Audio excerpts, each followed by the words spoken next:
என் பையன் கண்ணாடி எப்படி போட்டிருக்கான்னு பாருங்களேன். இந்த கண்ணாடியை வந்து அவனே விருப்பப்பட்டு வாங்கினது. காலையில் வாங்கினது, சாயங்காலம் வரைக்கும் கழட்டவே இல்லை.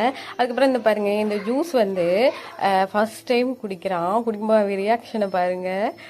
இவனுக்கு தெரியக்கூடாது, நான் வந்து இந்த மாதிரி ஜூஸ் எல்லாம் குடிக்கவே மாட்டேன், இவனுக்கு தெரியக்கூடாது அப்படின்னு சொல்லிட்டு ரூமுக்குள்ளே வந்து உட்காந்து குடிச்சிக்கிட்டு இருந்தேன். ஆனால் எப்படியோ வந்து கண்டுபிடிச்சி வந்து எனக்கும் வேணும் அப்படின்னு சொல்லி வாங்கி குடித்தான். ஆனால் அவனால் குடிக்கவே முடியல. ஆனாலும் வந்து இதில் ஏதோ ஒன்று இருக்கே அப்படின்னு சொல்லி திரும்பி திரும்பி வாங்கி வாங்கி குடிச்சிக்கிட்டே இருக்கான்.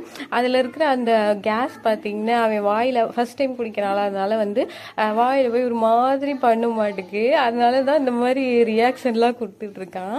இந்த வண்டிக்கு பின்னாடி பார்த்தீங்கன்னா தலகாணி வச்சு ஓட்டிக்கிட்டு இருப்பான் என் பையன். அது ஏன்னு கேட்டிங்கன்னா, பின்னாடி வண்டி வந்து ஓட்டிக்கிட்டே இருக்கும்போது அவனுக்கு வந்து பின்னாடி வலிக்கும் போல், அதனால இந்த தலகாணியை வந்து வச்சுக்கிட்டு ஓட்டிகிட்டு இருக்கான்.